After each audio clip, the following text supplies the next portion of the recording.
各位歡迎收睇6點半新聞。今日嘅主要新聞包括：一對父母聲稱喺屋企分娩，拒絕提供出生證明，涉嫌疏忽照顧兒童被捕，個 BB 仔送院檢查。教育局因為系統設定問題，提早發出小一統一派位短信，呼籲家長無需理會並且致歉。風暴長尾吹襲日本九州南部，聽日橫掃東京等關東地區。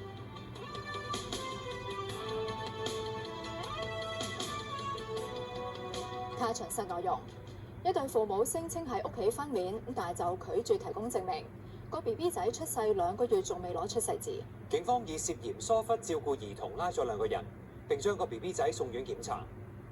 保安局局長鄧炳強批評以私隱為由，唔願意提交資料並唔合理。